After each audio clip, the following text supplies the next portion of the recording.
جرجا نامی شخص نے بھی خالد بن ولید کو کہا تھا، بالکل گھوڑا ایسے ساتھ اس نے آپ ملایا، اپنے گھوڑے کی گردن خالد بن ولید کے گھوڑے کے ساتھ آ کر کی اور کہا کہ میں نے یہ دیکھ سنا ہے کہ آزاد آدمی جھوٹ نہیں بولتا اور کریم آدمی دھوکہ نہیں دیتا، تو آپ جھوٹ بھی نہیں بولیں گے اور میرے دھوکہ بھی نہیں دیں گے کہ میں نے بالکل گھوڑا آپ کے برابر آ کھڑا کیا ہے، تو یہ نہیں کہ آپ مجھے تلوار مار دیں، تو آزاد آدمی جھوٹ بھی نہیں بولتا۔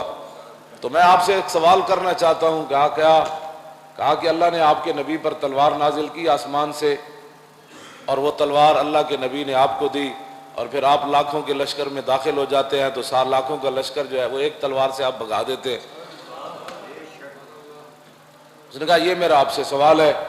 تو خالد بن ولید نے یہ نہیں کہا کہ میں بڑی پاور والا ہوں، میرا خاندان بڑا عظیم ہے اور میں خود بھی بڑا بہادر ہوں، میری تلوار میں کاٹ بھی بڑی ہے۔ فرمایا نہیں یہ بات نہیں ہے، آسمان سے تلوار نازل نہیں ہوئی۔ تو فرمایا پھر تمہیں کیوں تلوار کہتے ہیں؟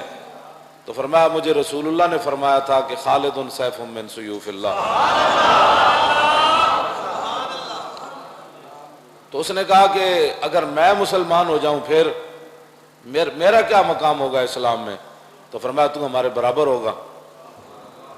انہوں نے کہا یہ کیسے ہو سکتا ہے؟ فرمایا یہی تو کمال ہے کہ لا الہ الا اللہ محمد رسول اللہ بندہ پڑھ لے تو پھر ایک ہی صف میں کھڑے ہو گئے محمود و ایاز۔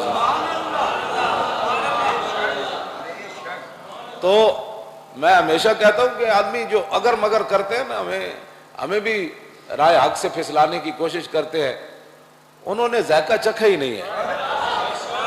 ہاں جی، جس آدمی نے ذائقہ چکھا ہی نہیں، مولانا روم فرماتے ہیں کہ شاید را نخردہ قید دانت ز موم، مولانا روم فرماتے ہو جس آدمی زندگی شاید کھادا ہی نہ ہوئے، وہ سامنے موم پگلا کے رکھ دو یا شاید ایک طرف رکھ دو تو وہ موم کھا کے بھی کہے گا یہ بھی شاید ہے، شاید کھا کے کہے گا یہ بھی شاید ہے۔ ہاں اس کو اس لیے کہ اس کو کیا پتا ہے، جس نے شاید چکھا ہی نہیں زندگی میں، تو فرمایا وہ موم اور شاید میں فرق نہیں کر سکے گا۔ تو نبی علیہ السلام نے فرمایا کہ من رضی باللہ ربا وبالاسلام دینا وبمحمد رسولا ذاک طعم الایمان، جو آدمی بیٹھ کر دین اسلام کے بارے میں تبصرے کرے، اللہ رسول کے بارے میں باتیں کرے اور اپنی عقل کے مطابق چاہیں کہ دین ایسے ہونا چاہیے۔ میرے آقا نے فرمایا من رضی باللہ ربا، جو اللہ کے رب ہونے پر راضی رہا، اور من رضی باللہ ربا وبالاسلام دینا، اور اسلام کے دین ہونے پر راضی رہا، وبمحمد رسولا، اور فرمایا میرے رسول ہونے پر راضی ہو گیا، بس اسلام اسلام ہے، رب رب ہے، رب نے اپنا حبیب بھیجا ہے۔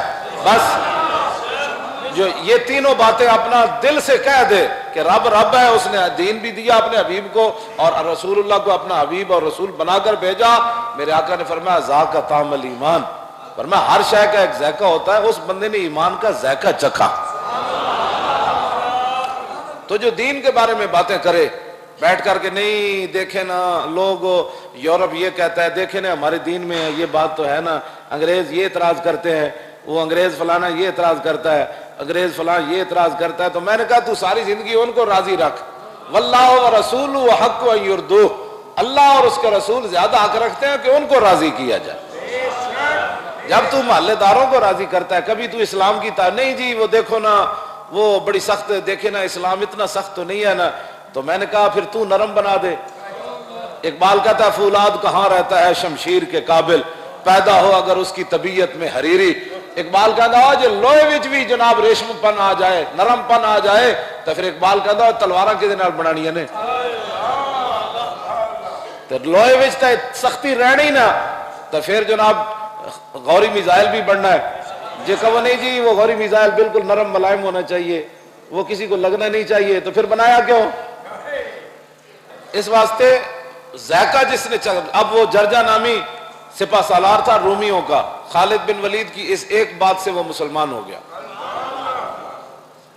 مسلمان بھی کیسا ہویا؟ خالد بن ولید انہوں فرمایا کہ غسل کر کے آؤ، غسل کر کے آؤ، انہوں خیمے چ لے گئے، کلمہ پڑھایا، کلمہ پڑھان تو بعد آپ نے فرمایا جی میں 2 رکعتاں، نماز دا ٹائم کوئی نہیں سی، آپ نے فرمایا جی میں 2 رکعتاں پڑھنا نے نفل، میرے اینج کر کے تو مینوں نقل لا کے پڑھنی۔ ہاں جی انہیں اینج پڑھیا تو انہوں نے کہا بس ہی ہن دسو میں زندہ نہیں رہنا چاہتا۔ آپ نے فرمایا نہیں ہو شیرا تو ساڈے نال کھڑا ہو، خالد بن ولید دا دستے بازو بن ساڈی فوج دا۔ انہوں نے کہا نہیں اے تسی نشہ ہی جو چڑھا دیتا ہے۔